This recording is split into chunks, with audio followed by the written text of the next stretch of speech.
కదా. Stake holders అందరితో కూడా డిస్కస్ చేసి నిర్ణయం తీసుకోవాల్సిన పరిస్థితి ఇది అని ఆయనేమో చెప్తున్నాడు. ఆయనేమో అందరితో మాట్లాడానని చెప్తున్నాడు. ఇంతవరకు ఈ పెద్ద కంపెనీలు ఏవి కూడా ఇంతవరకు ఎవరు రెస్పాండ్ అవ్వలేదు. రెస్పాండ్ అయ్యారు. ఎలా అవుతున్నారంటే వాళ్ళ ఎంప్లాయీస్కి అలర్ట్స్ ఇస్తున్నారు, బయట ఉన్న వాళ్ళు తొందరగా రండి, ఇక్కడ ఉన్న వాళ్ళు ఎవరు బయటకు వెళ్ళకండి అని చెప్తున్నారు. అంటే వాళ్ళు కూడా కంపెనీలు కూడా కొంత ప్యానిక్ అవుతున్నాయి, ఇన్స్టెంట్గా ప్యానిక్ అయితే అవుతున్నాయి. బట్ అంత పెద్ద అమెరికాలో ఐటీ హెడ్ క్వార్టర్ కదా అది. అలాంటి దాంట్లో ఆ ఐటీ హెడ్ క్వార్టర్లో పనిచేసేదంతా ఇండియన్సే ఎక్కువ. 70% H1Bలు మనమే అంటున్నారు 25లో కదా. 12% 11% చైనా ఉన్నాయి, రెస్ట్ ఆఫ్ ది వరల్డ్ మొత్తం 19% ఉన్నాయి. సో ఇంత పెద్ద డెసిషన్ తీసుకునేటప్పుడు స్టేక్ హోల్డర్స్ని ఆయనేమో అడిగాను అంటున్నాడు, వీళ్ళేమో రెస్పాండ్ అవ్వట్లేదు. ఏంటి దీన్ని మనం ఎలా అర్థం చేసుకోవాలి? We need to understand politics behind law always అండి. మనకు కనిపించేది పొలిటికల్ ఒక అజెండా, ఒక మోటివేషన్, ఒక పబ్లిక్ అపీస్మెంట్ ఉంటుంది. But when it comes to law ఎప్పుడు అకౌంటబిలిటీ అనేది ఉంటుంది. And that is how world democracies have run all these years. So ఇప్పుడు ప్రెసిడెన్షియల్ ప్రొక్లమేషన్ వచ్చింది. ఇట్ ఈస్ ఇండీడ్ డ్రకోనియన్ అంటున్నారు, కష్టంగానే ఉంటుంది. But what is more important is అది existence కి రావాలంటే కాంగ్రెషనల్ మ్యాండేట్ ఉండాలి, రాటిఫికేషన్ ఉండాలి. Congress had to fund it. That is even more tougher than anything else. So అది ఎగ్జిస్టెన్స్ కి నిజంగా రావాలంటే it might take a lot of time. And దీనికి ప్రీకర్సర్ గా కొంచెం ఆలోచించుకున్నట్టయితే రీసెంట్ పాస్ట్ లోనే child birth people who are born in US, వాళ్ళకి బర్త్ రైట్ సిటిజన్షిప్ లేదని చెప్పారు.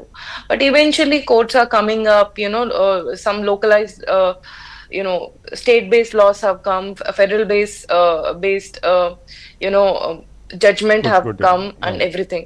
So ekkadakakkada question chese authority has started with people. And deeniki major thing entante constitutional question of law అని ఉంటుంది.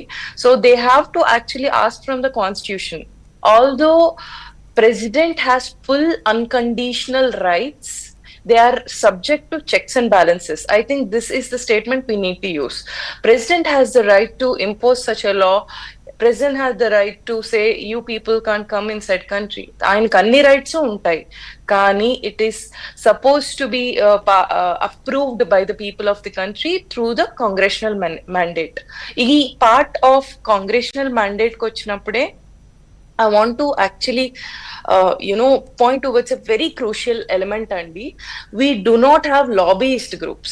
ఇప్పుడు ఏదైనా లా కావాలంటే US లో లాబీ గ్రూప్స్ ఉంటాయి. And these are people who are collecting big companies, big funds, big people, and those are actually stakeholders. So H1Bs కి ఇలా చేసే వాళ్ళు లేరు.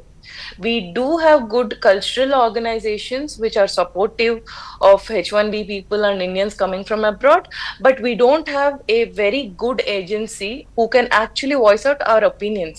Adi chala unfortunate situation andi. Ippudu H4 EAD తీసుకుందాం. For the last 1 decade or 2 decades it's been very problematic. చాలా కష్టంగా feel అవుతున్నారు. వాళ్ళకి years and years, months and months they have to wait until ఆ EAD approval రావడానికి.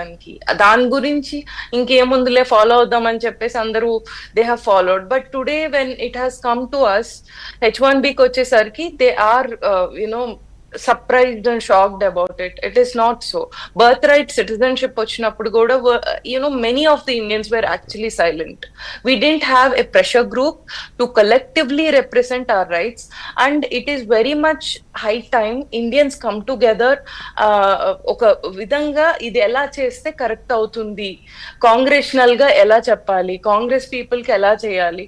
ఇక్కడ councils ఉంటాయి, city councils, అక్కడికి వెళ్ళి అడ్రస్ చేయడానికి ఒక వీలు ఉంటుంది. Many people do not know this, how to actually constitutionally struggle for something another. So as non-immigrants, this is something like a learning curve. This is the moment where we need solidarity from each and every person who is involved in this H1B visas. Right. అయితే presidential